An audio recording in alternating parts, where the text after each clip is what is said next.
de ces déséquilibres. Alors, les Russes ont inventé un nouveau concept. Ils n'appellent pas ça le Sud global. Ils appellent ça la majorité mondiale. Sur le nombre, ils ont raison. Si on prend, si chaque être humain a, nous on dit le droit de vote ou comme ça, Ouais. et si chaque être humain a la même importance, alors effectivement, il y a quand même 2 tiers. Bien sûr. Non, bien sûr. Et Les êtres humains. puis, vous avez des inégalités, deux types d'inégalités, à mon avis, qui vont créer. Alors, je ne sais pas si c'est un potentiel conflictuel ou probablement, mais c'est surtout qui vont influencer ou déterminer les grandes dynamiques des 30, 40, 50, 100 prochaines années. Une d'entre elles, c'est les inégalités de revenus qui restent. Et puis l'autre, c'est les inégalités démographiques. Et c'est assez marrant parce que, quelque part, il y a un jeu de vases correspondants parce que, alors nous, on est relativement riches par rapport, disons, l'Afrique. Et puis l'Afrique est relativement riche en population et en démographie et en jeunesse. Et en ressources aussi. Oui, en ressources par rapport à l'Europe. Donc, ce qui semblerait logique, c'est qu'il y ait des mouvements de population vers l'Europe. D'ailleurs, on a besoin pour équilibrer notre démographie. Et puis ce qu'on espère aussi, c'est qu'il y a une meilleure répartition des revenus. Mais ça plaide pour l'Europe, parce que je sais que vous m'avez l'air sceptique quand je parle en positif de l'Europe. Je sais que c'est pas très à la mode, mais j'aime bien. Mais j'aime bien prendre les gens aussi. J'aime bien aussi parler à contre-courant, parce que certaines choses qu'il faut rappeler. Regardez, les mouvements migratoires dans le monde. Souvenez-vous des Syriens. Ils n'ont pas cherché à migrer vers la Russie, la Chine ou l'Arabie Saoudite. Ils ont cherché à migrer vers l'Europe. Pourquoi ? Mais parce que l'Europe continue à représenter à avoir un pouvoir d'attirance très fort. Pourquoi ? Parce que les gens pensent, à tort ou à raison, souvent à raison d'ailleurs, qu'ils pourront refaire leur vie, qu'ils auront plus d'opportunités de refaire leur vie dans un pays comme l'Allemagne, la Suède ou peut-être la France ou la Suisse, qu'en Arabie Saoudite, au Qatar ou sans parler de la Russie, de la Chine ou du Japon. Et puis c'est souvent le cas. Enfin, vous regardez autour de vous, vous voyez des Kosovars qui ont magnifiquement réussi l'intégration. Vous voyez des Syriens qui ont créé des boîtes de montres qui marchent bien ou des petites entreprises. Donc c'est vrai que peut-être que l'Europe ou les États-Unis, mais c'est loin les États-Unis, offrent des possibilités de développement, de réalisation de ses ambitions personnelles qui sont meilleures que d'autres régions du monde. Et puis, si on attire des entrepreneurs, des gens qui ont cet esprit, et qu'on leur offre un terreau qui permette de développer leur activité, d'être créatifs, je pense qu'on est dans le win-win, là.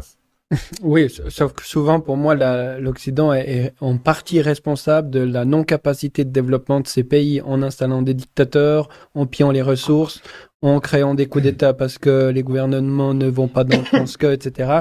Donc, si vous voulez, on a une responsabilité dans le fait que ces gens ne peuvent pas construire, en partie, pas totale, mais en grande partie. C'est pour ça que, pour moi, il n'y a pas que du win-win là-dedans, il y a aussi du lose, quoi. Non, mais d'accord, je veux dire, la colonisation, l'esclavage, ça a eu des conséquences. Qui continue aujourd'hui. Si on peut avoir, par exemple, des habits très bon marché, etc., dans les sweatshops qui existent au Vietnam ou autres, dans des conditions horribles, qu'on revend à x100 le prix de base, il y a aussi une responsabilité. Alors écoutez, alors moi je suis tout pour acheter local, et puis manger local, et puis s'habiller local, il y a absolument aucun doute là-dessus. Et puis à part ça, mais là pour ce qui est de l'Afrique, c'est plutôt le problème des matières premières, du commerce des matières premières. Et on voit à quelles horreurs la lutte pour les matières premières peut mener. On a un exemple typique ces temps avec l'offensive rwandaise à travers les rebelles du M23 Congo. Dans l'est du Congo. C'est un conflit épouvantable dont on ne parle jamais. Non. Simplement, je pense, parce qu'il n'y a pas de journalistes occidentaux qui se risquent à aller là-bas. C'est très peu médiatisé. Et puis ça nous intéresse moins qu'Israël. Une des questions qu'on me pose souvent, c'est pourquoi il y a tellement d'attention sur Israël et la Palestine. Puis, je sais pas la seule réponse que je trouve à donner, mais c'est peut-être une meilleure que moi. Je crois qu'à cause de notre héritage culturel, le mot Jérusalem résonne davantage dans l'esprit, dans le cœur, dans les tripes des gens en Europe ou aux États-Unis que, je sais pas, Bukavu, Goma ou Khartoum. Enfin voilà, l'histoire c'est l'histoire. Alors la responsabilité historique des Européens dans la colonisation, dans le découpage. Suisses. Oui, y compris. On a fait des émissions de l'Occident. L'impérialisme suisse. De l'Occident, on en a profité, on en profite encore toujours des matières premières probablement trop bon marché. Maintenant, alors il y a ce qui se passe maintenant, ce qu'on peut corriger maintenant, puis il y a les choses du passé qui sont un peu difficiles à corriger. Par exemple l'esclavage ou les découpages territoriaux. Peut-être que la bonne nouvelle, c'est qu'on voit quand même en Afrique un mouvement de, comment il faut appeler ça, comme une seconde indépendance. Hein. Surtout en Afrique de l'Ouest, oui. mais pas seulement. Volonté d'émancipation, n'est-ce pas? Alors, c'est une bonne manière de dire les choses. C'est vrai que la première vague d'indépendance dans les années 60, c'était quand même encore très lié avec les métropoles, les anciennes métropoles, que ça soit anglophone ou francophone. Et puis là, maintenant, depuis quelques années, on assiste à quelque chose qui est aussi assez inouï. Hein. C'est en quelque sorte la fin de la France-Afrique. De dire les tout français sont quittés, je crois, à peu près de tous les pays d'Afrique où ils avaient une présence traditionnelle et très longue, même le Tchad. Ce qui reste comme, disons, élément d'influence française, c'est le franc CFA. Ça reste encore un élément d'influence très, très, très fort de la France. Mais il y a une prise d'autonomie beaucoup plus grande des pays africains. Maintenant, ce qu'il faut espérer, c'est qu'ils ne tombent pas d'une dépendance européo-occidentale, européo-américaine, dans une dépendance sino-russe. Parce que le risque, il est quand même aussi assez présent qu'on remplace un maître par un autre, pour dire les choses un peu brutalement. Et ça, je pense, c'est un facteur qui est nouveau, qui est peut-être porteur d'espoir, qui est peut-être porteur de meilleurs systèmes de gouvernance. Est-ce que, une des choses que j'ai remarqué comme diplomate aussi,